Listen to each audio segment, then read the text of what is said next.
और क्षत कबीले को एक सबक सिखाइए। उन्हें यह बता दीजिए कि हम छोटे कबीले कोई ऐसी चीज नहीं है जिन्हें वे आसानी से अपनी उंगलियों पर नचा सकें। पंचम विपत्ति लोक के एक अंधकार दानव ने कहा, ठीक है, तो फिर इसे इसके अंतिम सफर पर भेज दो। मकरंद ने हामी भरी। तुरंत ही उसने शूर कबीले के सुरक्षा व्यूह की शक्ति को नियंत्रित किया और उसे लोमश पर छोड़ दिया। उसी समय 20 से अधिक पंचम विपत्ति लोक के अंधकार दानव भी लोमश की ओर टूट पड़े।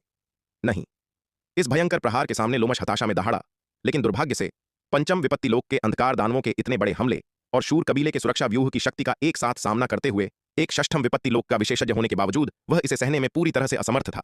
जल्द ही लोमश का शरीर उस खौफनाक हमले में समा गया। कंटक महाद्वीप, भैरव कबीला। जटासुर को अचानक अपने स्थानिक जादुई खजाने से किसी चीज के चटकने की आवाज सुनाई दी। इसे महसूस करते ही जटासुर चौंक गया। उसने अपना हाथ बढ़ाया और उस वस्तु को बाहर निकाला जिससे वह टूटने की आवाज आई थी, केवल यह देखने के लिए कि वह टूटी हुई वस्तु असल में उनके क्षत कबीले के महा एल्डर लोमश की जीवन पट्टिका थी। अपने हाथ में उस टूटी हुई जीवन पट्टिका को देखकर जटासुर अब और शांत नहीं बैठ सका। वह झटके से खड़ा हो गया। उसका चेहरा अत्यधिक सदमे और क्रोध से भर गया था। उनके क्षत कबीले का महा एल्डर लोमश मारा गया था। यह कैसे हो सकता है? लोमश किसी युद्धभूमि में नहीं था।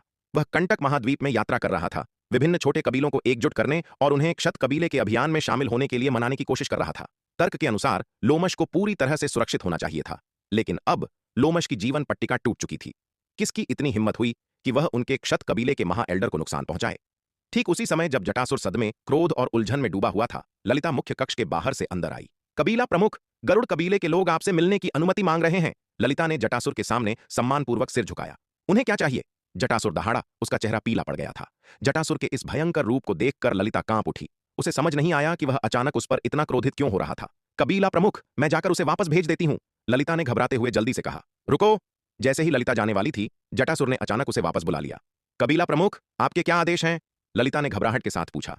उसे अंदर आने दो, जटासुर ने अपने क्रोध को दबाते हुए ठंडे स्वर में कहा। वह देखना चाहता था कि गरुड़ कबीला आखिर चाहता क्या है। जी, कबीला प्रमुख, ललिता ने सम्मानपूर्वक सहमति जताई और फिर पीछे हट गई। जल्द ही वह गरुड़ कबीले के एक अंधकार दानव के साथ वापस लौटी। तुम्हारे गरुड़ कबीले को मुझसे क्या काम है? जटासुर ने उस अंधकार दानव की ओर देखा और भावहीन स्वर में पूछा। जटासुर, हमारे कबीला प्रमुख ने मुझे तुम्हें यह बताने के लिए भेजा है कि लोमश की मौत तुम्हारे क्षत कबीले की नीच हरकतों के लिए हमारे गठबंधन की ओर से केवल एक छोटी सी प्रतिक्रिया है। हमारा गठबंधन कोई खिलौना नहीं है जिसे तुम्हारा क्षत कबीला अपनी मर्जी से इस्तेमाल करे। अगर तुम्हारे क्षत कबीले ने दोबारा ऐसी कोई नीच हरकत करने की जुर्रत की तो हमारा गठबंधन केवल तुम्हारे महा एल्डर को ही नहीं मारेगा। उस अंधकार दानव ने जटासुर की आंखों में देखते हुए कहा। तुमने क्या कहा? उस अंधकार दानव की बातें सुनकर जटासुर गुस्से से पागल हो उठा। तुम लोगों ने लोमश को मारा है? वह अभी यही सोच रहा था कि आखिर किसकी इतनी जुर्रत हुई जो उनके क्षत कबीले के महा एल्डर पर हमला करे, और अब अंगद ने खुद किसी को भेजकर उसे यह बात आमने सामने बता दी थी। उनके क्षत कबीले के महा एल्डर की हत्या करना और फिर किसी को भेजकर उन्हें चेतावनी देना, यह उकसावा पूरी तरह से बर्दाश्त के बाहर था। अपने अच्छे स्वभाव के बावजूद जटासुर इतने बड़े उकसावे और अपमान को सहन नहीं कर सकता था। दहाड़ते हुए उसने उस अंधकार दानव पर अपनी हथेली से प्रहार कर दिया। एक गगनभेदी धमाके के साथ वह अंधकार दानव जटासुर के क्रोधित प्रहार से तुरंत ही राख में बदल गया। उस अंधकार दानव को मारने के बाद भी जटासुर का क्रोध शांत नहीं हुआ था। अंगद, मैं तुझे जान से मार डालूंगा, आसमान की ओर देखते हुए जटासुर गुस्से से दहाड़ा। अंगद की हरकतों ने उसकी बर्दाश्त की सारी हदें पार कर दी थीं। पहले उसने आमने सामने उसे उकसाने के लिए अपनी दिव्य चेतना का अवतार भेजा। फिर उसने यह अफवाह फैलाई कि उनके क्षत कबीले ने गरुड़ कबीले का सफाया करने के लिए सेना भेजी है। अब उसने उनके महा एल्डर की हत्या करने की जुर्रत की थी और उसे चेतावनी देने के लिए एक दूत भी भेजा था। यह उकसावा पूरी तरह से अक्षम्य था। जटासुर के स्वभाव को देखते हुए वह इतने बड़े उकसावे और अपमान को कैसे बर्दाश्त कर सकता था? इस समय उसका हृदय अंगद और गरुड़ कबीले के प्रति असीम हत्या की मंशा से भरा हुआ था। पास खड़ी ललिता जटासुर के इस खौफनाक क्रोध को देखकर बुरी तरह डरी हुई थी। जटासुर और गरुड़ कबीले के अंधकार दानव के बीच हुई बातचीत ने उसे और भी ज्यादा चौंका दिया था। उनकी बातचीत से उसे ऐसा लगा जैसे उनके क्षत कबीले के महा एल्डर लोमश वास्तव में मारे जा चुके थे। कबीला प्रमुख, क्या हुआ? उस गरुड़ कबीले के अंधकार दानव ने अभी कहा कि महा एल्डर लोमश वीर गति को प्राप्त हो गए हैं। क्या यह सच है? ललिता ने जटासुर की ओर देखते हुए पूछा। वह खुद को रोक नहीं पाई। इन कमीनों की इतनी हिम्मत कि ये हमारे क्षत कबीले के महा एल्डर पर हमला करें। अविश्वसनीय, बिल्कुल अविश्वसनीय। जटासुर की आंखें लाल हो गई थीं और वह गुस्से से फुफकार रहा था। जैसे ही उसने बात पूरी की, उसके शरीर से एक अविश्वसनीय रूप से शक्तिशाली आभा फूट पड़ी। इस भयानक आभा के प्रभाव से वह विशाल कक्ष एक बार फिर चकनाचूर हो गया। जब से वह भैरव कबीले में आया था, भैरव कबीले की अनगिनत इमारतें उसके हाथों नष्ट हो चुकी थीं। जटासुर की बातें सुनकर ललिता पूरी तरह सदमे में थी। जटासुर के शब्दों से वह स्पष्ट रूप से सुन सकती थी कि उनके क्षत कबीले के महा एल्डर लोमश वास्तव में मारे गए थे। यह कैसे हो सकता है? लोमश एक षष्ठम विपत्ति लोक के विशेषज्ञ थे और क्षत कबीले के महा एल्डर भी। कंटक महाद्वीप में भला कौन उन पर हाथ उठाने की जुर्रत करेगा? उसे अचानक याद आया कि गरुड़ कबीले के अंधकार दानव ने अभी अभी क्या कहा था, और उसके चेहरे पर फिर से अविश्वास के भाव आ गए। क्या ऐसा हो सकता है कि गरुड़ कबीले ने अन्य छोटे कबीलों के साथ मिलकर यह किया हो? उनकी इतनी हिम्मत कैसे हुई? क्या वे सच में क्षत कबीले के खिलाफ युद्ध छेड़ना चाहते थे? यह क्षत कबीले के लिए एक अद्वितीय अपमान और उकसावा था। अगर क्षत कबीले ने इसका जवाब नहीं दिया तो वे पूरे कंटक महाद्वीप में अपना सारा सम्मान खो देंगे। इसके परिणाम स्वरूप कोई भी कबीला उनका फायदा उठाने की कोशिश कर सकता है। अंगद क्या सोच रहा है? यह सब करने के पीछे उसका मकसद क्या है? ललिता को यह सब बिल्कुल समझ नहीं आ रहा था। अगर अंगद उनके क्षत कबीले के प्रस्ताव को स्वीकार नहीं करना चाहता था और उनके साथ हाथ नहीं मिलाना चाहता था तो वह एक अलग बात थी, लेकिन क्या उसे इतनी हदें पार करने की जरूरत थी? अंगद के इन कामों का मतलब था कि अब क्षत और गरुड़ कबीले एक दूसरे के खून के प्यासे हो जाएंगे। ठीक उसी समय जब जटासुर गुस्से से दहाड़ रहा था, लोहित कबीले का प्रमुख हिरण्य यह हंगामा महसूस करके दौड़ता हुआ आया। प्रमुख जटासुर, क्या बात है? हिरण्य ने उलझन भरे भाव से क्रोधित जटासुर की ओर देखते हुए पूछा। आखिर किस बात ने जटासुर को इतना क्रोधित कर दिया था? उस कमीने अंगद ने अन्य छोटे कबीलों के साथ मिलकर हमारे क्षत कबीले के महा एल्डर लोमश की हत्या कर दी है। जटासुर ने दांत पीसते हुए कहा। क्या? अंगद ने अन्य कबीलों के साथ मिलकर तुम्हारे क्षत कबीले के महा एल्डर लोमश की हत्या कर दी? जटासुर के ये शब्द सुनकर हिरण्य पूरी तरह सन्न रह गया। उसे तुरंत ही स्थिति की गंभीरता का एहसास हो गया। इसका मतलब था कि क्षत और गरुड़ कबीले के बीच अब सुलह की कोई गुंजाइश नहीं बची थी। गरुड़ कबीले द्वारा क्षत कबीले को दिया गया यह उकसावा एक अभूतपूर्व स्तर पर पहुंच गया था। अगर क्षत कबीले ने ऐसे उकसावे का जवाब नहीं दिया तो कंटक महाद्वीप पर उनका कोई भविष्य नहीं बचेगा। न केवल अन्य कबीले क्षत कबीले को नीची नजर से देखेंगे, बल्कि उनके अपने कबीले का मनोबल भी बुरी तरह टूट जाएगा। इस घटना का अर्थ था कि कंटक महाद्वीप पर पूरी तरह से आंतरिक कलह शुरू हो चुकी थी। और अगर क्षत और गरुड़ कबीलों के बीच युद्ध छिड़ता है तो इसका मतलब होगा कि कंटक महाद्वीप पर आधिकारिक तौर पर आंतरिक युद्ध की शुरुआत हो गई है। यह यह यह कैसे हो सकता है? हिरण्य काफी देर तक अवाक खड़ा रहा। उसके चेहरे पर अब भी अविश्वास झलक रहा था। ऐसा काम करने के पीछे अंगद का क्या मकसद हो सकता था? क्या वह केवल गठबंधन के भीतर अपना दबदबा कायम करना चाहता था? हिरण्य को ऐसा लग रहा था कि चीजें इतनी सरल नहीं थीं। भले ही अंगद मूर्ख हो, लेकिन वह अपनी हरकतों के परिणामों से अनजान तो नहीं हो सकता था। प्रमुख जटासुर, क्या आपके क्षत कबीले ने गरुड़ कबीले पर हमला करने के लिए सेना भेजी थी? एक लंबी खामोशी के बाद हिरण्य ने जटासुर की ओर देखा और गंभीरता से पूछा। उसका मानना था कि अंगद बिना किसी कारण के क्षत कबीले को कभी नहीं उकसाएगा, क्योंकि इससे उसे कोई फायदा नहीं होने वाला था। केवल तभी जब वह अफवाह सच हो कि क्षत कबीले ने गरुड़ कबीले का सफाया करने के लिए सेना भेजी थी, तभी अंगद क्षत कबीले से बदला लेने के लिए ऐसा पागलपन भरा कदम उठा सकता था। उसने पहले जटासुर की बातों पर विश्वास किया था, यह सोचकर कि यह केवल एक अफवाह है, अंगद द्वारा क्षत कबीले को बदनाम करने की एक साजिश। लेकिन अब यह सुनने के बाद कि गरुड़ कबीले ने अन्य कबीलों के साथ मिलकर क्षत कबीले के महा एल्डर लोमश को मार दिया है, हिरण्य इस पूरे मामले पर दोबारा सोचने को मजबूर हो गया था। प्रमुख हिरण्य, मैं एक बार फिर स्पष्ट कर दूं, हमारे क्षत कबीले ने गरुड़ कबीले पर हमला करने के लिए एक भी सैनिक नहीं भेजा है। उन्हें मिटाने की बात तो बहुत दूर है। जटासुर ने हिरण्य की आंखों में घूरते हुए एक एक शब्द पर जोर देकर कहा। जटासुर का यह अटल विश्वास देखकर हिरण्य की त्योरियां चढ़ गईं। अगर क्षत कबीले ने सच में ऐसा कोई काम नहीं किया था तो क्या अंगद सच में पागल हो गया था? जटासुर ने हिरण्य को अनदेखा किया और ललिता की ओर मुड़कर आदेश दिया। ललिता, अंधकार रसातल में जाओ और छोटे कबीलों के गठबंधन से कहो कि वे अंगद को हमें सौंप दें। यह सुनकर ललिता हिचकिचाई और बोली, और अगर वे ऐसा न करें तो? अंगद अब छोटे कबीलों के गठबंधन का नेता था। क्या यह संभव था कि वे अपने ही नेता को सौंप दें? अगर वे उसे नहीं सौंपते हैं तो उन पर हमला करने के लिए एक विशाल सेना तैयार करो।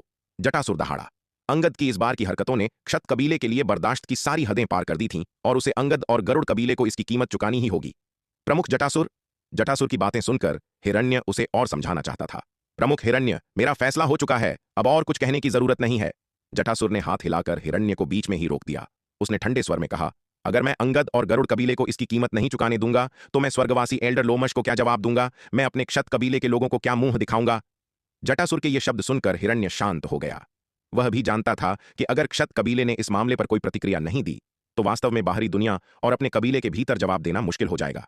जटासुर के इस अटल दृढ़ निश्चय को देखकर उसने उसे और समझाने की कोशिश नहीं की और अपने निवास पर लौट गया।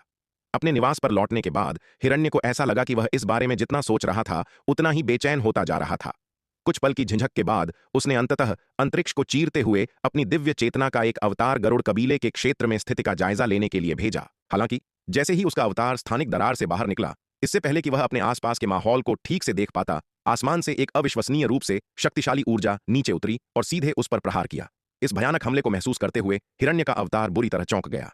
उसने उस खौफनाक प्रहार से बचने की कोशिश की, लेकिन वह प्रहार इतनी तेजी से और इतनी अचानक आया था कि उसे प्रतिक्रिया करने का समय ही नहीं मिला और वह सीधा उस प्रहार की चपेट में आ गया।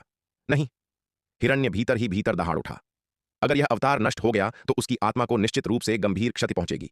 लेकिन अफसोस, चाहे उसके मन में कितनी भी गहरी निराशा क्यों न हो, वह अपनी पहले से तय नियति से बच नहीं सकता था। उस भयानक हमले के प्रभाव से हिरण्य का अवतार अंततः राख में बदल गया। मालिक बिल्कुल सही थे। उन अंधकार दानव कमीनों ने वास्तव में छानबीन करने के लिए अपनी दिव्य चेतना का एक अवतार यहां भेज दिया। हिरण्य के दिव्य चेतना अवतार के नष्ट होने के बाद एक गहरी दबी हुई आवाज गूंजी। गरुड़ कबीले के ऊपर आसमान में एक विशाल शरीर मंडरा रहा था। हालांकि यह विशाल शरीर एक अंधकार दानव जैसा दिखता था, लेकिन इसके रूप में कुछ प्यारा, यहां तक कि थोड़ा बेवकूफी भरा अंदाज भी था। यह विशालकाय अंधकार दानव भेष बदले हुए शार्दूल के अलावा और कोई नहीं था। गरुड़ कबीले का सफाया करने के बाद विराट का स्वर्ण नाग अवतार शक्ति सिंधु महाद्वीप लौट आया था। कुछ विचार करने के बाद विराट को लगा कि अगर लोमश मारा गया तो जटासुर स्थिति की जांच करने के लिए गरुड़ कबीले के क्षेत्र में अपनी दिव्य चेतना का एक अवतार जरूर भेजेगा। यह सोचकर विराट ने शार्दूल को वापस गरुड़ कबीले में जाकर घात लगाकर बैठने का आदेश दिया था। अगर जटासुर वास्तव में जांच करने के लिए कोई अवतार भेजता है तो वे बस उसे वहीं खत्म कर देंगे। अपनी वर्तमान ताकत के साथ शार्दूल आसानी से जटासुर के किसी भी दिव्य चेतना अवतार को नष्ट कर सकता था। हालांकि विराट ने अंततः जिसकी उम्मीद नहीं की थी वह यह था कि गरुड़ कबीले में जांच करने के लिए जो नीचे उतरा वह जटासुर नहीं था, बल्कि लोहित कबीले का प्रमुख हिरण्य था। जटासुर को पूरा विश्वास था कि उसके क्षत कबीले ने गरुड़ कबीले पर हमला करने के लिए सेना नहीं भेजी थी, तो भला वह अंगद की उन बेतुकी अफवाहों पर विश्वास कैसे कर सकता था। स्वाभाविक रूप से वह यहां जांच करने के लिए अपनी दिव्य चेतना का अवतार कभी नहीं भेजता। हालांकि भले ही शार्दूल को जटासुर का वह अवतार नहीं मिला जिसकी विराट को उम्मीद थी, लेकिन उसने हिरण्य के अवतार को नष्ट कर दिया था, जिसका विराट के लिए लगभग वैसा ही प्रभाव था। क्या अंगद ने अन्य कबीलों के साथ मिलकर तुम्हारे क्षत कबीले के महा एल्डर लोमश की हत्या कर दी? जटासुर की बातें सुनकर हिरण्य पूरी तरह सदमे में था। उसे तुरंत ही इस बात की गंभीरता का एहसास हो गया। इस घटना का मतलब था कि क्षत और गरुड़ कबीलों के बीच अब सुलह की कोई जगह नहीं थी। गरुड़ कबीले द्वारा क्षत कबीले का यह उकसावा एक अभूतपूर्व स्तर पर पहुंच गया था। अगर क्षत कबीले ने इस तरह के उकसावे का जवाब नहीं दिया तो फिर वे कंटक महाद्वीप पर अपना अस्तित्व बचाए रखने के बारे में भूल ही जाएं।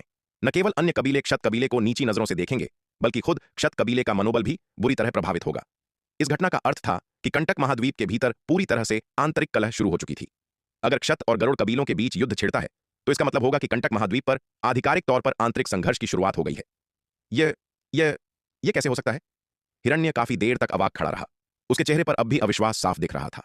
ऐसा काम करने के पीछे अंगद का क्या मकसद हो सकता था? क्या यह महज गठबंधन के भीतर अपना दबदबा कायम करने के लिए था? हिरण्य को ऐसा लग रहा था कि चीजें इतनी सरल नहीं थीं। भले ही अंगद मूर्ख हो, लेकिन वह अपनी हरकतों के परिणामों से अनजान तो नहीं हो सकता था। प्रमुख जटासुर, क्या आपके क्षत कबीले ने गरुड़ कबीले पर हमला करने के लिए सेना भेजी थी? एक लंबी खामोशी के बाद हिरण्य ने जटासुर की ओर देखा और गंभीरता से पूछा। उसका मानना था कि अंगद बिना किसी कारण के क्षत कबीले को कभी नहीं उकसाएगा, क्योंकि इससे उसे कोई फायदा नहीं होने वाला था। केवल तभी जब वह अफवाह सच हो कि क्षत कबीले ने गरुड़ कबीले का सफाया करने के लिए सेना भेजी थी, तभी अंगद क्षत कबीले से बदला लेने के लिए ऐसा पागलपन भरा कदम उठा सकता था। पहले उसने जटासुर की बातों पर विश्वास किया था, यह सोचकर कि यह एक अफवाह है, अंगद द्वारा क्षत कबीले को बदनाम करने की साजिश। लेकिन अब यह सुनने के बाद कि गरुड़ कबीले ने अन्य कबीलों के साथ मिलकर क्षत कबीले के मुख्य एल्डर लोमश को मार दिया है, हिरण्य इस मामले पर दोबारा सोचने के लिए मजबूर हो गया था। प्रमुख हिरण्य, मैं एक बार फिर स्पष्ट कर दूं, हमारे क्षत कबीले ने गरुड़ कबीले पर हमला करने के लिए एक भी सैनिक नहीं भेजा है। उन्हें मिटाने की बात तो बहुत दूर है। जटासुर ने हिरण्य की आंखों में घूरते हुए एक एक शब्द पर जोर देकर कहा। जटासुर के इस अटल दृढ़ विश्वास को देखकर हिरण्य की त्योरियां चढ़ गईं। अगर क्षत कबीले ने सच में ऐसा कोई काम नहीं किया था तो क्या अंगद सच में पागल हो गया था? जटासुर ने हिरण्य को अनदेखा किया और ललिता की ओर मुड़कर आदेश दिया, ललिता, अंधकार रसातल में जाओ और छोटे कबीलों के गठबंधन से कहो कि वे अंगद को हमें सौंप दें। यह सुनकर ललिता हिचकिचाई और बोली, और अगर वे ऐसा न करें तो? अंगद अब छोटे कबीलों के गठबंधन का नेता था। क्या यह संभव था कि वे अपने ही नेता को सौंप दें? अगर वे उसे नहीं सौंपते हैं तो उन पर हमला करने के लिए एक विशाल सेना तैयार करो। जटासुर दहाड़ा। अंगद की इन हरकतों ने क्षत कबीले के लिए बर्दाश्त की सारी हदें पार कर दी थीं। उसे अंगद और गरुड़ कबीले को इसकी कीमत चुकानी ही होगी। प्रमुख जटासुर, हिरण्य ने उसे और समझाने की कोशिश की। प्रमुख हिरण्य, मेरा फैसला हो चुका है, अब और कुछ कहने की जरूरत नहीं है। जटासुर ने हाथ हिलाकर हिरण्य को बीच में ही रोक दिया। उसका चेहरा बर्फ की तरह ठंडा था जब उसने कहा, अगर मैं अंगद और गरुड़ कबीले को इसकी कीमत नहीं चुकाने दूंगा तो मैं स्वर्गवासी एल्डर लोमश को क्या जवाब दूंगा? मैं अपने क्षत कबीले के लोगों को क्या मुंह दिखाऊंगा? जटासुर के ये शब्द सुनकर हिरण्य शांत हो गया। वह जानता था कि अगर क्षत कबीले ने इस मामले पर कोई प्रतिक्रिया नहीं दी तो वास्तव में अंदर और बाहर दोनों जगह जवाब देना बहुत मुश्किल हो जाएगा। जटासुर के इस अटल दृढ़ निश्चय को देखकर उसने उसे और समझाने की कोशिश नहीं की और अपने निवास पर लौट गया। अपने निवास पर लौटने के बाद हिरण्य को ऐसा लगा कि कुछ न कुछ बहुत गलत हो रहा है। कुछ देर सोचने के बाद उसने अंततः अंतरिक्ष को चीरते हुए अपनी दिव्य चेतना का एक अवतार गरुड़ कबीले के क्षेत्र में स्थिति का जायजा लेने के लिए भेजा। हालांकि जैसे ही उसका दिव्य चेतना अवतार स्थानिक दरार से बाहर निकला, इससे पहले कि वह अपने आसपास के माहौल को ठीक से देख पाता, आसमान से एक अविश्वसनीय रूप से खौफनाक शक्ति नीचे उतरी और सीधे उसके अवतार पर प्रहार किया। इस भयानक हमले को महसूस करते हुए हिरण्य का अवतार बुरी तरह चौंक गया। उसने उस खौफनाक प्रहार से बचने की कोशिश की, लेकिन वह प्रहार इतनी तेजी से और इतनी अचानक आया था कि उसके अवतार को प्रतिक्रिया करने का समय ही नहीं मिला और वह सीधा उस प्रहार की चपेट में आ गया। नहीं, हिरण्य भीतर ही भीतर दहाड़ उठा। अगर उसका यह अवतार नष्ट हो गया तो उसकी आत्मा को निश्चित रूप से गंभीर क्षति पहुंचेगी। लेकिन दुर्भाग्य से, चाहे वह कितना भी अनिच्छुक क्यों न हो, वह अपनी पहले से तय नियति से बच नहीं सका। इस भयानक हमले के प्रभाव से हिरण्य का अवतार अंततः राख में बदल गया। मालिक सच में सही थे। इन अंधकार दानव कबीले के कमीनों ने वास्तव में छानबीन करने के लिए अपना एक अवतार यहां भेज ही दिया। हिरण्य के अवतार के नष्ट होने के बाद एक गहरी दबी हुई आवाज गूंजी। गरुड़ कबीले के ऊपर आसमान में एक विशाल शरीर मंडरा रहा था। यह विशाल शरीर, जो बाहर से एक अंधकार दानव जैसा दिखता था, उसका रूप कुछ प्यारा और मनमोहक भी था। यह विशालकाय अंधकार दानव कोई और नहीं बल्कि भेष बदले हुए शार्दुल था। गरुड़ कबीले का सफाया करने के बाद विराट का स्वर्ण नाग अवतार शक्ति सिंधु महाद्वीप लौट आया था। कुछ विचार करने के बाद विराट को लगा कि अगर लोमश मारा गया है तो जटासुर स्थिति की जांच करने के लिए गरुड़ कबीले के क्षेत्र में अपनी दिव्य चेतना का एक अवतार जरूर भेजेगा। यह सोचकर विराट ने शार्दुल को वापस गरुड़ कबीले में जाकर घात लगाकर बैठने का आदेश दिया था। अगर जटासुर वास्तव में जांच करने के लिए कोई अवतार भेजता है तो वे बस उसे वहीं खत्म कर देंगे। शार्दुल की वर्तमान ताकत के साथ जटासुर के किसी भी अवतार को नष्ट करना काफी आसान होगा। हालांकि विराट ने अंततः जिसकी उम्मीद नहीं की थी वह यह था कि गरुड़ कबीले में जांच करने के लिए जो नीचे उतरा वह जटासुर नहीं था बल्कि लोहित कबीले का प्रमुख हिरण्य था। जटासुर को पूरा विश्वास था कि उसके क्षत कबीले ने गरुड़ कबीले पर हमला करने के लिए सेना नहीं भेजी थी, तो भला वह अंगद की उन बेतुकी अफवाहों पर विश्वास कैसे कर सकता था। स्वाभाविक रूप से वह जांच करने के लिए अपना अवतार नहीं भेजेगा। हालांकि भले ही शार्दुल को जटासुर का वह अवतार नहीं मिला जिसकी विराट ने उम्मीद की थी, लेकिन उसने हिरण्य के अवतार को नष्ट कर दिया था, जिसका विराट के लिए लगभग वैसा ही प्रभाव था। वास्तव में हिरण्य के दिव्य चेतना अवतार को नष्ट करना और भी अधिक प्रभावी था। ऐसा इसलिए था क्योंकि हिरण्य की ताकत जटासुर से कहीं अधिक थी। आखिरकार हिरण्य एक बहुत पुराना अष्टम विपत्ति लोक का विशेषज्ञ था, जबकि जटासुर ने हाल ही में अष्टम विपत्ति लोक में प्रवेश किया था। हिरण्य के दिव्य चेतना अवतार को नष्ट करने से अंधकार दानव कबीले की युद्ध क्षमता को बहुत बड़ा नुकसान होगा। हालांकि चूंकि शार्दुल हिरण्य और जटासुर को नहीं पहचानता था, इसलिए वह यह अंतर नहीं कर सकता था कि उसने जिस अवतार को नष्ट किया है वह हिरण्य का था या जटासुर का। विराट द्वारा सौंपे गए कार्य को पूरा करने के बाद शार्दुल गरुड़ कबीले से पलक झपकते ही गायब हो गया और पास ही स्थापित स्थानिक स्थानांतरण व्यूह के माध्यम से शक्ति सिंधु महाद्वीप लौट आया। अरे अरे, जरा ठहरिए। अगर आप इस कहानी को पूरा बिना कट और दमदार आवाज में सुनना चाहते हैं तो अभी प्ले स्टोर पर जाएं, मिनी FM ऐप डाउनलोड करें और कहानी की दुनिया में खो जाए, जहां हर एपिसोड में है सस्पेंस, रोमांच और पूरा मजा। अभी डाउनलोड करें और सुनने का मजा कई गुना बढ़ा दें। क्षत कबीला। क्षत कबीले का तीसरा एल्डर क्रूर एक विशाल कक्ष में कबीले के मामलों को संभाल रहा था। तभी अचानक उसके चारों ओर अनगिनत लंबी तलवारें और जादुई हथियार प्रकट हुए और उसे घेर लिया। यह देखकर क्रूर बहुत हैरान हुआ। इससे पहले कि वह समझ पाता कि क्या हो रहा है, एक भयानक तलवार व्यूह सक्रिय हो गया, जिससे अनगिनत खौफनाक तलवार की ऊर्जाएं निकलीं जो उसके शरीर को भेदते हुए उसे कसकर बांधने लगीं। उस पल भर में ही क्रूर ने विरोध करने की अपनी सारी क्षमता खो दी। उसी क्षण नीले वस्त्र पहने एक युवक उस कक्ष में प्रकट हुआ। अपने हाथ के एक इशारे से उसने क्रूर को अपने स्थानिक खजाने में डाल लिया। फिर एक और इशारे के साथ क्रूर के जैसा दिखने वाला ही एक और अंधकार दानव उस कक्ष में प्रकट हो गया। नीले वस्त्रों में जो युवक उस कक्ष में प्रकट हुआ था और जिसने क्रूर को पकड़ा था वह कोई और नहीं बल्कि विराट था। बैंगनी आत्माशोधन तकनीक के 19वें स्तर को पार करने और अपनी ताकत में भारी वृद्धि करने के बाद विराट ने तुरंत अंधकार दानवों के खिलाफ अपनी अगली योजना बना ली थी। उसने चुपचाप क्षत कबीले में घुसपैठ की, क्रूर को पकड़ने के लिए दिव्यपंख तलवार व्यूह के चौथे स्तर का उपयोग किया और फिर षष्ठम विपत्ति लोक का एक पुतला अवतार निकाला, जिसे उसने पहले ही क्रूर की जगह लेने के लिए तैयार कर रखा था। षष्ठम विपत्ति लोक के इस अंधकार दानव पुतला अवतार को विराट ने क्षत कबीले के चौथे एल्डर अकाल का उपयोग करके बनाया था, जिसे विराट ने शार्दुल के साथ मिलकर मार गिराया था। यह काम पूरा करने के बाद विराट पलक झपकते ही क्षत कबीले से गायब हो गया। क्षत कबीले के तीसरे एल्डर क्रूर की जगह विराट ने ले ली थी और किसी को इस बात की भनक तक नहीं लगी। क्रूर को पकड़ने के बाद विराट तेजी से क्षत कबीले से निकल गया और स्थानिक स्थानांतरण व्यूह के माध्यम से शक्ति सिंधु महाद्वीप लौट आया। शक्ति सिंधु महाद्वीप लौटने पर विराट क्रूर को अपने स्थानिक खजाने से बाहर निकालने ही वाला था। हालांकि कुछ विचार करने के बाद उसे लगा कि यह पर्याप्त सुरक्षित नहीं है और अंततः वह क्रूर को लेकर शून्य समाधि महाद्वीप चला गया। सुवर्ण भूमि संप्रदाय में पहुंचने के बाद ही उसने अंततः क्रूर को अपने स्थानिक खजाने से बाहर निकाला। तुम आखिर हो कौन? क्रूर ने नीले वस्त्र पहने उस युवक की ओर भयभीत होकर देखते हुए पूछा। इस युवक की ताकत वास्तव में बहुत भयानक थी। वह बिना कोई आवाज किए कड़ी सुरक्षा वाले क्षत कबीले में घुसपैठ करने में कामयाब रहा था और उसे पता चले बिना ही उसके बिल्कुल पास आ गया था। उस पल से जब उसने अपनी चाल चली और उसे पकड़ा, यह पूरी प्रक्रिया बिजली की तरह तेज थी। इतना भयानक कौशल कुछ ऐसा था जिसे क्षत कबीले का प्रमुख जटासुर भी हासिल नहीं कर सकता था। जटासुर उसे आसानी से जिंदा पकड़ तो सकता था, लेकिन वह काम नहीं कर सकता था जो नीले कपड़ों वाले इस युवक ने किया था, उसे बिना भनक लगे चुपचाप उसके पास घुसपैठ करना। आखिरकार उसके जैसे षष्ठम विपत्ति लोक के विशेषज्ञ में खतरे को भांपने की बहुत बड़ी समझ थी। भले ही जटासुर जैसा अष्टम विपत्ति लोक का विशेषज्ञ अपने निशान छिपा ले और चुपचाप उसके पास घुसपैठ कर ले, फिर भी उसे पहले ही खतरे का आभास हो जाएगा।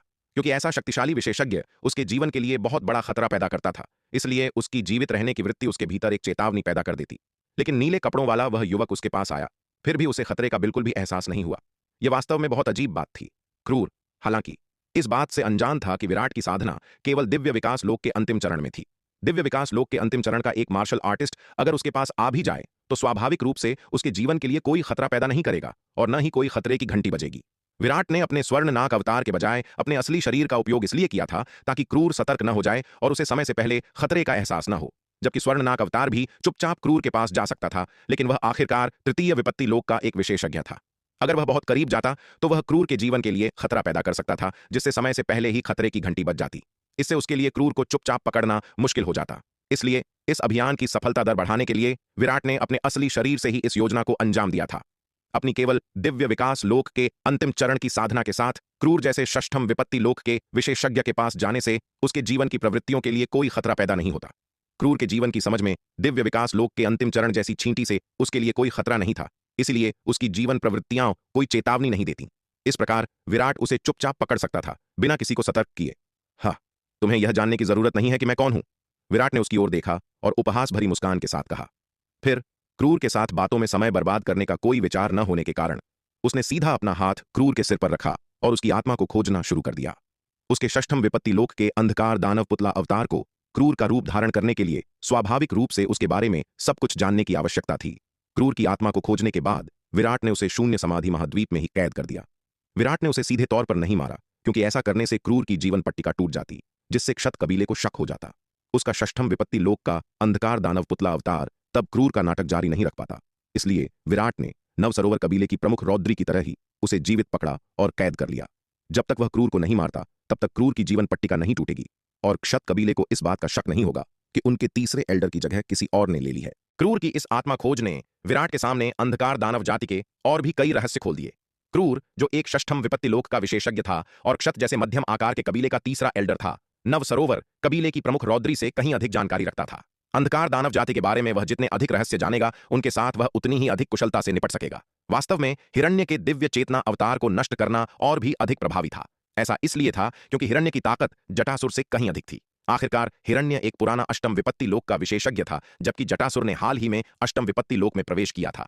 हिरण्य के दिव्य चेतना अवतार को नष्ट करने से अंधकार दानव कबीले की युद्ध क्षमता को बहुत बड़ा नुकसान होगा। हालांकि चूंकि शार्दूल हिरण्य और जटासुर को नहीं पहचानता था, इसलिए वह यह अंतर नहीं कर सकता था कि उसने जिस अवतार को नष्ट किया है वह हिरण्य का था या जटासुर का। विराट द्वारा सौंपे गए कार्य को पूरा करने के बाद शार्दूल गरुड़ कबीले से पलक झपकते ही गायब हो गया और पास ही स्थापित स्थानिक स्थानांतरण व्यूह के माध्यम से शक्ति सिंधु महाद्वीप लौट आया। क्षत कबीला। क्षत कबीले का तीसरा एल्डर क्रूर एक विशाल कक्ष में कबीले के मामलों को संभाल रहा था। तभी अचानक उसके चारों ओर अनगिनत लंबी तलवारें और जादुई हथियार प्रकट हुए और उसे घेर लिया। यह देखकर क्रूर बहुत हैरान हुआ। इससे पहले कि वह समझ पाता कि क्या हो रहा है, एक भयानक तलवार व्यूह सक्रिय हो गया, जिससे अनगिनत खौफनाक तलवार की ऊर्जाएं निकलीं, जो उसके शरीर को भेदते हुए उसे कसकर बांधने लगीं। उस पल भर में ही क्रूर ने विरोध करने की अपनी सारी क्षमता खो दी। उसी क्षण नीले वस्त्र पहने एक युवक उस कक्ष में प्रकट हुआ। अपने हाथ के एक इशारे से उसने क्रूर को अपने स्थानिक खजाने में डाल लिया। फिर एक और इशारे के साथ क्रूर के जैसा दिखने वाला ही एक और अंधकार दानव उस कक्ष में प्रकट हो गया। नीले वस्त्रों में जो युवक उस कक्ष में प्रकट हुआ था और जिसने क्रूर को पकड़ा था, वह कोई और नहीं बल्कि विराट था। बैंगनी आत्मा शोधन तकनीक के 19वें स्तर को पार करने और अपनी ताकत में भारी वृद्धि करने के बाद विराट ने तुरंत अंधकार दानवों के खिलाफ अपनी अगली योजना बना ली थी। उसने चुपचाप क्षत कबीले में घुसपैठ की, क्रूर को पकड़ने के लिए दिव्य पंख तलवार व्यूह के चौथे स्तर का उपयोग किया और फिर षष्ठम विपत्ति लोक का एक पुतला अवतार निकाला, जिसे उसने पहले ही क्रूर की जगह लेने के लिए तैयार कर रखा था। षष्ठम विपत्ति लोक के इस अंधकार दानव पुतला अवतार को विराट ने क्षत कबीले के चौथे एल्डर अकाल का उपयोग करके बनाया था, जिसे विराट ने शार्दूल के साथ मिलकर मार गिराया था। यह काम पूरा करने के बाद विराट पलक झपकते ही क्षत कबीले से गायब हो गया। क्षत कबीले के तीसरे एल्डर क्रूर की जगह विराट ने ले ली थी और किसी को इस बात की भनक तक नहीं लगी।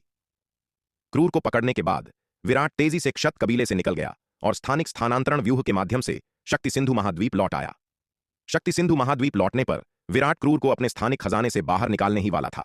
हालांकि कुछ विचार करने के बाद उसे लगा कि यह पर्याप्त सुरक्षित नहीं है और अंततः वह क्रूर को लेकर शून्य समाधि महाद्वीप चला गया।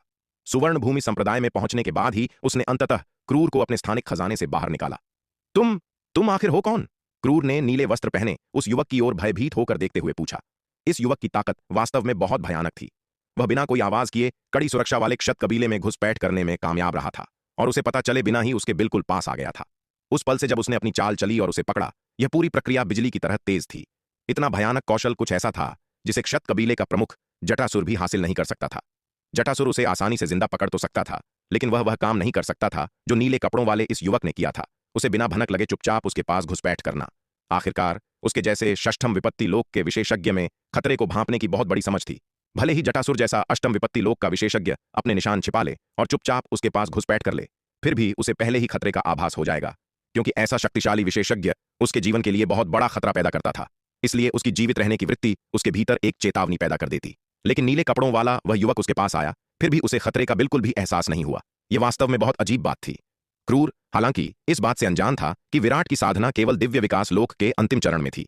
दिव्य विकास लोक के अंतिम चरण का एक मार्शल आर्टिस्ट अगर उसके पास आ भी जाए तो स्वाभाविक रूप से उसके जीवन के लिए कोई खतरा पैदा नहीं करेगा और न ही कोई खतरे की घंटी बजेगी। विराट ने अपने स्वर्ण नाग अवतार के बजाय अपने असली शरीर का उपयोग इसलिए किया था ताकि क्रूर सतर्क न हो जाए और उसे समय से पहले खतरे का एहसास न हो। जबकि स्वर्ण नाग अवतार भी चुपचाप क्रूर के पास जा सकता था, लेकिन वह आखिरकार तृतीय विपत्ति लोक का एक विशेषज्ञ था। अगर वह बहुत करीब जाता तो वह क्रूर के जीवन के लिए खतरा पैदा कर सकता था, जिससे समय से पहले ही खतरे की घंटी बज जाती। इससे उसके लिए क्रूर को चुपचाप पकड़ना मुश्किल हो जाता। इसलिए इस अभियान की सफलता दर बढ़ाने के लिए विराट ने अपने असली शरीर से ही इस योजना को अंजाम दिया था। अपनी केवल दिव्य विकास लोक के अंतिम चरण की साधना के साथ क्रूर जैसे षष्ठम विपत्ति लोक के विशेषज्ञ के पास जाने से उसके जीवन की प्रवृत्तियों के लिए कोई खतरा पैदा नहीं होता। क्रूर के जीवन की समझ में दिव्य विकास लोक के अंतिम चरण जैसी छींटी से उसके लिए कोई खतरा नहीं था, इसलिए उसकी जीवन प्रवृत्तियां कोई चेतावनी नहीं देती। इस प्रकार विराट उसे चुपचाप पकड़ सकता था, बिना किसी को सतर्क किए। "हाँ, तुम्हें यह जानने की जरूरत नहीं है कि मैं कौन हूं," विराट ने उसकी ओर देखा और उपहास भरी मुस्कान के साथ कहा। फिर क्रूर के साथ बातों में समय बर्बाद करने का कोई विचार न होने के कारण उसने सीधा अपना हाथ क्रूर के सिर पर रखा और उसकी आत्मा को खोजना शुरू कर दिया। उसके षष्ठम विपत्ति लोक के अंधकार दानव पुतला अवतार को क्रूर का रूप धारण करने के लिए स्वाभाविक रूप से उसके बारे में सब कुछ जानने की आवश्यकता थी। क्रूर की आत्मा को खोजने के बाद विराट ने उसे शून्य समाधि महाद्वीप में ही कैद कर दिया। विराट ने उसे सीधे तौर पर नहीं मारा, क्योंकि ऐसा करने से क्रूर की जीवन पट्टिका टूट जाती, जिससे क्षत कबीले को शक हो जाता। उसका षष्ठम विपत्ति लोक का अंधकार दानव पुतला अवतार तब क्रूर का नाटक जारी नहीं रख पाता। इसीलिए विराट ने नव सरोवर कबीले की प्रमुख रौद्री की तरह ही उसे जीवित पकड़ा और कैद कर लिया। जब तक वह क्रूर को नहीं मारता तब तक क्रूर की जीवन पट्टिका नहीं टूटेगी और क्षत कबीले को इस बात का शक नहीं होगा कि उनके तीसरे एल्डर की जगह किसी और ने ले ली है। क्रूर की इस आत्मा खोज ने विराट को अंधकार दानव जाति के और भी कई रहस्य जानने का मौका दिया। क्रूर, जो एक षष्ठम विपत्ति लोक का विशेषज्ञ था और क्षत जैसे मध्यम आकार के कबीले का तीसरा एल्डर था, नव सरोवर कबीले की प्रमुख रौद्री से कहीं अधिक जानकारी रखता था। अंधकार दानव जाति के बारे में वह जितने अधिक रहस्य जानेगा, उनके साथ वह उतनी ही अधिक कुशलता से निपट सकेगा। अब उसके षष्ठम विपत्ति लोक के अंधकार दानव पुतला अवतार ने क्षत कबीले के तीसरे एल्डर क्रूर की जगह ले ली थी। इसका मतलब यह था कि अब वह क्षत कबीले की एक विशाल सेना की कमान संभाल रहा था। हालांकि क्षत कबीले ने भैरव कबीले में दिव्य विकास लोक के कुल 3 करोड़ सैनिकों को भेजा था, लेकिन क्षत कबीले के पास वास्तव में दिव्य विकास लोक के 5 करोड़ से अधिक सैनिक थे। भले ही 3 करोड़ दिव्य विकास लोक के सैनिकों को कहीं और तैनात किया गया था, फिर भी 2 करोड़ दिव्य विकास लोक के सैनिक क्षत कबीले के भीतर ही मौजूद थे। पहले उसने अपने व्यूह शिविर के सैनिकों को गरुड़ कबीले पर हमला करने के लिए क्षत कबीले की सेना का भेष धारण करवाया था, लेकिन अब उसे ऐसा करने की कोई आवश्यकता नहीं थी। वह सीधे तौर पर अन्य छोटे कबीलों पर हमला करने के लिए क्षत कबीले की सेना को जुटा सकता था। अंधकार दानव सेनाओं को अंधकार दानव कबीलों पर हमला करने के लिए भेजना, उनकी ताकतों को एक दूसरे को खत्म करने देना, इससे अधिक संतोषजनक कुछ नहीं हो सकता था। एक बार जब कंटक महाद्वीप में आंतरिक अराजकता फैल जाएगी तो उसे यह विश्वास करने से इनकार है कि क्षत कबीले और कंटक महाद्वीप के अन्य कबीलों के पास अभी भी शक्ति सिंधु महाद्वीप के खिलाफ साजिश रचने का समय और ताकत बचेगी। कंटक महाद्वीप, भैरव कबीला। आहा! हिरण्य ने अपने सिर को पकड़ लिया और दर्दनाक चीख निकल पड़ी। उसके दिव्य चेतना अवतार के नष्ट होने से उसकी आत्मा को बहुत बड़ा नुकसान पहुंचा था। उसकी आत्मा से उठने वाले तीव्र दर्द के कारण वह बेकाबू होकर चीख रहा था। हिरण्य ने कभी नहीं सोचा था कि उसका दिव्य चेतना अवतार, जो जांच करने के लिए गरुड़ कबीले में गया था, नष्ट हो जाएगा। उसे तो यह भी नहीं पता था कि उसका दिव्य चेतना अवतार किसने नष्ट किया था। इससे पहले कि वह अपने प्रतिद्वंद्वी को ठीक से देख पाता, उसका दिव्य चेतना अवतार नष्ट हो गया था। यह एक ऐसा अपमान था जो उसने अपने पूरे जीवन में कभी नहीं सहा था। इस अनुभव ने हिरण्य को सदमे और क्रोध दोनों से भर दिया। आखिर इस धरती पर किसकी इतनी जुर्रत हुई कि वह उसके दिव्य चेतना अवतार पर हमला करने का दुस्साहस करे? इसके अलावा जिसने भी उस पर हमला किया था वह निश्चित रूप से कम षष्ठम विपत्ति लोक का विशेषज्ञ था। उसका दिव्य चेतना अवतार हालांकि विशेष रूप से बहुत शक्तिशाली नहीं था, केवल एक सामान्य षष्ठम विपत्ति लोक के अंधकार दानव के बराबर ही था, लेकिन पर्याप्त शक्ति के बिना उसे एक ही झटके में नष्ट नहीं किया जा सकता था। हिरण्य की चीख ने तुरंत ही जटासुर का ध्यान अपनी ओर खींच लिया। जटासुर तुरंत हिरण्य के निवास पर पहुंचा और हिरण्य को अपना सिर पकड़कर कराहते हुए देखकर उसने आश्चर्य से पूछा, कबीला प्रमुख हिरण्य, क्या हुआ? हिरण्य को देखकर ऐसा लग रहा था जैसे उसकी आत्मा को गंभीर चोट लगी हो, लेकिन कंटक महाद्वीप पर हिरण्य जैसे अष्टम विपत्ति लोक के विशेषज्ञ की आत्मा को इतनी गंभीर चोट कौन पहुंचा सकता था? जटासुर, मैंने अभी अपना एक दिव्य चेतना अवतार गरुड़ कबीले की स्थिति की जांच करने के लिए भेजा था और मैंने पाया कि गरुड़ कबीले का वास्तव में सफाया हो चुका है। हिरण्य ने अपनी आत्मा में हो रहे असहनीय दर्द को सहते हुए कहा। इसके अलावा गरुड़ कबीले के ऊपर प्रकट होते ही मेरा दिव्य चेतना अवतार नष्ट कर दिया गया। हालांकि उसका दिव्य चेतना अवतार वहां केवल एक पल के लिए ही था, लेकिन फिर भी उसे स्थिति का कुछ कुछ अंदाजा तो हो ही गया था। स्थिति को देखकर यह स्पष्ट था कि गरुड़ कबीले का वास्तव में नाश हो चुका था। इस पल हिरण्य जटासुर द्वारा पहले कही गई बातों पर गहरा संदेह करने से खुद को रोक नहीं पाया। उसका मानना था कि जटासुर उसे सच नहीं बता रहा था। यह काफी संभव था कि गरुड़ कबीले का सफाया क्षत कबीले ने ही किया हो, क्योंकि गरुड़ कबीले की ताकत को देखते हुए कंटक महाद्वीप पर क्षत कबीले जैसे मध्यम आकार के कबीले के अलावा कोई ऐसा छोटा कबीला नहीं था जिसके पास गरुड़ कबीले को आसानी से नष्ट करने की शक्ति हो। तुमने क्या कहा? गरुड़ कबीले का सफाया हो गया है? यह सुनकर जटासुर के चेहरे पर गहरा सदमा दिखाई दिया। और यहां तक कि गरुड़ कबीले में उतरे तुम्हारे दिव्य चेतना अवतार को भी नष्ट कर दिया गया? हिरण्य की बातों से जटासुर पूरी तरह सन्न रह गया था। उसने हमेशा यह माना था कि अंगद द्वारा जारी की गई जानकारी महज उनके क्षत कबीले को बदनाम करने की एक मनगढ़ंत कहानी थी। आखिरकार क्षत कबीले के प्रमुख के रूप में क्या उसे यह नहीं पता होता कि क्या उनके कबीले ने गरुड़ कबीले पर हमला करने के लिए सेना भेजी थी? लेकिन अब उसने वास्तव में हिरण्य को यह कहते हुए सुना कि गरुड़ कबीले का सच में सफाया हो चुका है, जिसने उसे पूरी तरह से हैरान कर दिया। इसके अलावा जिस बात ने उसे और भी ज्यादा चौंकाया वह यह थी कि यहां तक कि हिरण्य का दिव्य चेतना अवतार भी नष्ट कर दिया गया था। कंटक महाद्वीप पर आखिर कौन हिरण्य के दिव्य चेतना अवतार पर हमला करने की हिम्मत करेगा? हिरण्य न केवल एक अष्टम विपत्ति लोक का विशेषज्ञ था, बल्कि उसके पीछे शक्तिशाली मध्यम आकार का लोहित कबीला भी था। हिरण्य के अवतार पर हमला करना पूरे लोहित कबीले के खिलाफ एक बहुत बड़ा उकसावा था। इसका मतलब था लोहित कबीले के साथ एक ऐसी दुश्मनी मोल लेना जिसका कभी कोई अंत नहीं हो सकता। जटासुर को तुरंत स्थिति की गंभीरता का एहसास हो गया। अगर इस मामले की पूरी तरह से जांच नहीं की गई तो हो सकता है कि इसका पूरा दोष उनके क्षत कबीले पर ही मढ़ दिया जाए। छोटे कबीलों के गठबंधनों के साथ उनके क्षत कबीले के संबंध पहले से ही बेहद तनावपूर्ण थे। अगर वे लोहित कबीले का भी क्रोध मोल ले लेते हैं तो परिणाम अकल्पनीय होंगे। प्रमुख हिरण्य, क्या कोई गलतफहमी हुई है? जटासुर ने कुछ पल सोचने के बाद हिरण्य की ओर देखते हुए पूछा। गलतफहमी? हिरण्य तुरंत ही आगबूला हो गया। क्या तुम यह कह रहे हो कि मैंने जो देखा वह एक गलतफहमी थी, या कि मेरे अवतार का नष्ट होना एक गलतफहमी थी, या क्या तुम यह कह रहे हो कि मैं तुम्हें धोखा देने के लिए कोई मनगढ़ंत कहानी सुना रहा हूं? नहीं प्रमुख हिरण्य, मेरे कहने का यह मतलब नहीं था, जटासुर ने तुरंत स्पष्ट किया। जटासुर, बेहतर होगा कि तुम इस मामले की पूरी तरह से जांच करो और मुझे, गरुड़ कबीले को और कंटक महाद्वीप के सभी छोटे कबीलों को इसका स्पष्टीकरण दो। अन्यथा हमारे लोहित कबीले के लिए तुम्हारे क्षत कबीले के साथ अपना गठबंधन जारी रखना मुश्किल हो जाएगा। हिरण्य ने गुस्से से कहा। इस मामले ने वास्तव में उसे पूरी तरह क्रोधित कर दिया था।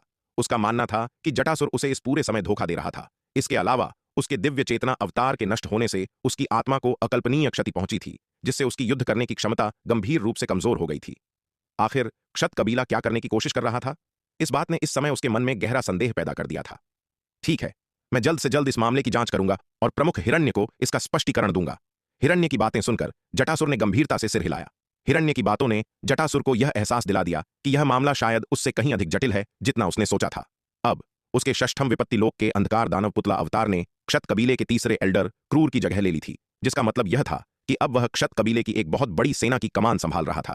हालांकि क्षत कबीले ने भैरव कबीले में कुल 3 करोड़ दिव्य विकास लोक के सैनिकों को भेजा था, लेकिन क्षत कबीले के पास वास्तव में 5 करोड़ से अधिक दिव्य विकास लोक के सैनिक थे। भले ही 3 करोड़ दिव्य विकास लोक के सैनिकों को कहीं और तैनात किया गया था, फिर भी 2 करोड़ दिव्य विकास लोक के सैनिक क्षत कबीले के भीतर ही बचे थे। पहले उसने अपने व्यूह शिविर के सैनिकों को गरुड़ कबीले पर हमला करने के लिए क्षत कबीले की सेना का भेष धारण करवाया था, लेकिन अब उसे ऐसा करने की कोई आवश्यकता ही नहीं थी। इसके बजाय वह सीधे तौर पर अन्य छोटे कबीलों पर हमला करने के लिए क्षत कबीले की सेना को जुटा सकता था। अंधकार दानव सेनाओं को अंधकार दानव कबीलों पर हमला करने के लिए भेजना और उनकी ताकतों को एक दूसरे को खत्म करने देना, इससे अधिक संतोषजनक कुछ नहीं हो सकता था। एक बार जब कंटक महाद्वीप आंतरिक अराजकता में डूब जाएगा तो उसे यह विश्वास करने से इनकार है कि क्षत कबीले और कंटक महाद्वीप के अन्य कबीलों के पास शक्ति सिंधु महाद्वीप के खिलाफ साजिश रचने का समय और ताकत बचेगी। कंटक महाद्वीप, भैरव कबीला। आह! हिरण्य ने अपने सिर को पकड़ लिया और दर्दनाक चीख निकल पड़ी। उसके दिव्य चेतना अवतार के नष्ट होने से उसकी आत्मा को बहुत बड़ा नुकसान पहुंचा था। उसकी आत्मा से उठने वाले तीव्र दर्द के कारण वह बेकाबू होकर चीख रहा था।